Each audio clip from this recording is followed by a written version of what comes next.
I spent 3.5 years trading ICT and chasing fair value gaps and chasing liquidity sweeps and chasing breaks of structure.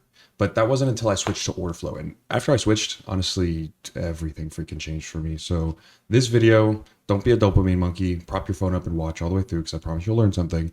Okay, I'm going to show you exactly how I look at the markets using my order flow tools. And I'm going to give you examples of the differences between order flow and ICT and kind of the discrepancies and whatnot. So I'm not going to waste any more time. Let's get started. Let's take a look at today's price action. Okay, so here we've got a regular candlestick chart on the 1 minute. Now, essentially what I want to do is show you some of the discrepancies here. So I want to just show you ICT and kind of go over a few of these things. So while we're sitting here on this chart, let's look. We would say, oh, that's a fair value gap, right? Oh, but wait, here's another one. Oh, but wait, what if we wanted to trade this area here? Here's a fair value gap. Oh, well, hold on now, but what if it's this one? I mean, which one is it, you know? There's two different ones. Oh, is this a fair value gap? You know, what about here? Here's one, you know? And then, oh, well, let's see. Oh, well, here's another too. This is a good one here, right?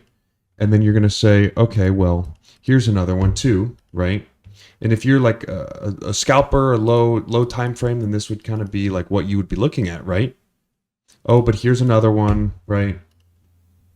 So really just looking at all these fair value. So you see at some point, your chart becomes a little bit too crowded. It's too much noise, you know? And okay, well, maybe the 1 minute time frame is too low. But I think you get the idea. If I were to go to the 5 minute, a lot of these things that I just drew don't even exist on the 5 minute. So which ones are real and which ones are not?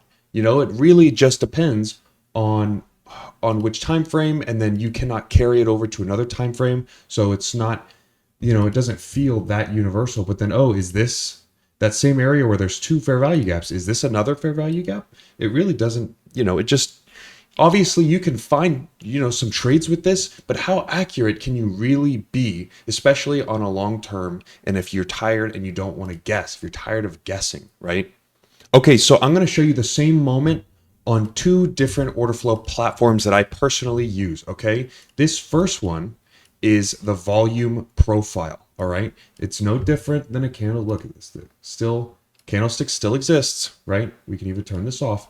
Still a candlestick chart, right? On the 5 minute time frame, okay? So now let's go back and compare. We're going to compare what we were just looking at, and we're going to see how we would be able to identify this on a volume profile instead, okay? Now, let's take, for example, this 9:30 a.m. sell-off, right? Let's take a look here at this 9:30 a.m. sell-off. The only legitimate area that you would have really seen as a fair value gap, because if we remember what ICT teaches, the fair value gap is an imbalance in volume. So one side moved faster than the other could keep up, and there was no arguments with the price. So that is correct in theory. But when it comes to actually executing, it becomes much more difficult, right? And so here we can see this small little area called a volume imbalance, right? So the same as a fair value gap, but this is called a low volume node. So it's an area where little to no volume was conducted, and it did not have much participants disagreeing. So for example, there were not many buyers disagreeing with the sellers. So you can see the sellers were in control. Same here. And the only difference here, this was overnight, and then this is New York session, right? Now we can also see the same here, right? And so now, instead of having multiple zones drawn out on your chart, now you just have one. And you can actually see where was the real volume imbalance? Where's the real fair value gap, you know? So now all this is showing you is that there is one area in specific that is really important, right? Now, you could see this all over the chart. And for example, you know, with the overnight, here's another one right here, okay? And so you can see it really does line up here nicely. And then you can also see it's respected here. You can see it's respected here and here and here. So I just wanted to show you, here's another one right here, right? So really the difference of what you're looking for is a volume imbalance. Now, it's hard, you know, it's hard to compare these two together. And remember that order flow tells you when ICT only tells you where, right? And so you're missing a huge part of it. You need to know when to execute. So here is that same moment in the book map, and this looks insane at first, but so did everything else in trading. This is really not that insane once you learn it. And I have already posted, I think, 2 videos now on how to fully understand this chart right here. So go give those a watch. But for now, you can see that same 930 area where we were marking those fair value gaps. Now you can really get into it and see, okay, wow, these sellers really were heavy. Here's the volume imbalance, right? At the 933 area. This is where it was actually created, okay? And so then you can really start to see who's in control of the market. And you can see these areas of low volume that we put in, which would have hypothetically been a fair value gap, right? And so then you can see on multiple occasions, we'd come up to retest certain areas here and get the continuation longer, for example, like a fair value gap setup, right? And so then with this chart, you also would have specifically been able to see when you would have wanted to execute the trade because the real numbers come in, the delta comes in, the volume comes in, the orders come in, and you can see the sellers reloading, trying to keep this market down and protecting this fair value gap. So just with that said, ICT can tell you where, but the order flow tells you when, and it can also tell you where. So that's why it gives the advantage. That's why people are switching to order flow because this stuff is so much more powerful. Look how much more you can see. You're looking at the same thing that you saw in that candlestick chart. Now you're just not trading blind. You can really see the data. You can see the level 2 data, and you can see who's in control, and you can see how many people are showing up and how strong they're showing up too. Okay, so let's go back to the candlestick chart and show the ICT fair value gaps. So realistically, you would have said, okay, well, here's a fair value gap, and then here's another one, right? And so you would have been wanting to know, okay, when am I going to execute? Am I going to execute here on this first one? And then you would have got stopped out. Am I going to execute here? And price wouldn't have really gone much, and you probably would have gotten stopped out again here. And then finally, you probably would have executed here, and you might have gotten stopped out, but this could have been your golden ticket, right? To catch this thing short and go from the 430s all the way down to the 390s. Man, that's a good trade. So let me show you on the book map now what you really could have seen. Okay, so now we're here on the book map. Check this out. Same exact trade, same exact amount of times popping up. But what you really would have wanted to see was for some absorption confirmation, what we call order flow confirmation, right? And there's many different forms of that. But for this particular trade, you could really have known, oh, well, here is your low volume node. So instead of having those big fair value gap ranges, and some of them could be 5-10 points wide, now you have this extremely specific area down to less than 4 points, looking like 3.5 point little area here between 27.5 and 30. You can see how right here could have been a perfect little spot, which does specifically line up with some resting sell orders. So that personally is something that I would have waited for and would have wanted to see us test, which you can see we didn't quite get up in there. So I would have really wanted to see us fill some orders, and that's exactly what happened. We came up here, we built positive deltas, and we got these orders filled. And what followed immediately? A massive dump. So not only does this give you so much more specific areas to trade in such a smaller range or such a smaller zone to look for, you also could have gotten a significantly better risk to reward ratio here by trying to target this area here of absorption, trying to wait to see some absorption, to see some buyers fail, and to see some more sellers get filled, right? ICT got you in the right area, so it's not all wrong. You are just missing a lot of context, and there's also a lot of room for improvement, and that's why a lot of people are switching to order flow, is because this stuff can get you such better entries and get you such better trade quality. Let's go over another example. So I'm going to remove this stuff here. Now let's take a quick look. You would want to talk about a liquidity sweep, right? Let's go ahead and grab a drawing line, a horizontal ray. Okay, and we would have said, okay, there's a liquidity sweep, which is great. This is actually pretty textbook according to ICT, which is nice. But what if we wanted to have a little bit of an extra confirmation before jumping into this thing, right? So let's go over to the book map and see what we can find. Now, here is our 753 area. So to be specific, 753.25, right?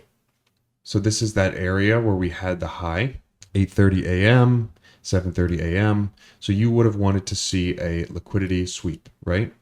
So check this out. Here is the resting liquidity. So the book map can confirm that there is the resting liquidity sitting above that high. It's been sitting here all morning, and it was a huge, at this time, 167, 180 contracts. And we came up and had a huge green bubble, which means a lot of aggressive buying happened. It was orders getting filled. So absorption, that resting order got filled. We came up to tap it once more here. So you can really see that this area is a great area for liquidity sweeps, right? So this is just kind of showing you that you can look for these highs here and then see the orders get filled. So you can, once again, you can see where the orders got set up. You can see where the high is. You can see where the resting liquidity is. And then here is where we came up to get those orders filled right here, filling this one, partially filling some more inside here. And then you can see the sellers reloading as well. So that would have also been a great confirmation to go along with your ICT's liquidity sweep to know, okay, well, we're actually picking up some liquidity here. Some passive sellers are getting filled up above these overnight highs. So there would have been a great example of how to use the book map to confirm your liquidity sweep, right? And so once again, being able to see this type of data and being able to confirm your trades like this is the single reason that a lot of ICT traders are switching to order flow and or adding order flow to their current trading setup and their current models. So if you're someone like me who wanted to take trading to the next level, I wanted to see more than just pattern recognition from candlesticks, right? I wanted to read the data and fully understand what was going on in the market, see real-time data. And so that's why I switched to order flow. I mean, with the order flow, you can see all of this stuff in real time.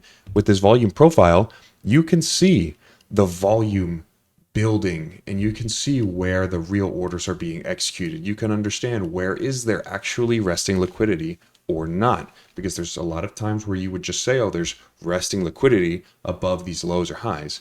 And in reality, there's none. In reality, you can see on the book map, you know what I mean? You can really see, is there resting liquidity? This is the liquidity, right? So that's what you would really be able to see. So you can draw your order blocks, you can draw your fair value gaps, you can draw your liquidity sweeps, but at the end of the day, if there's no actual size and order size going to defend those areas and support it, there's not going to be a move. And if there is a move, it's not going to be much. So you can differentiate the difference between what a good move is going to come and a big move or a small move.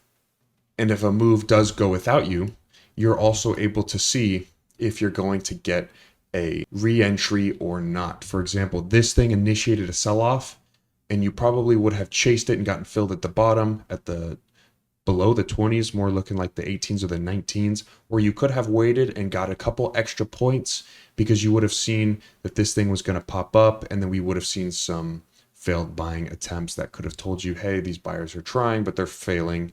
And then immediately you would have been able to get a much better entry as opposed to just chasing it at the bottom and getting a terrible fill. There's so much more that you could get into, and there's so much to order flow that you can learn. There's so much benefit to being able to read this type of data, and specifically with my favorite, learning how to read the volume profile and using this type of volume data to really confirm your areas and your trades and understanding how value works if you're buying at value or above or below value, you know. So for example, I will only take a long below value, right? I will only buy it when it's discounted, and vice versa. I'll only sell when it's the most expensive and it's premium. And so even this volume profile can show you something like that and help you improve the areas at which you take your trades, which can be a total game changer.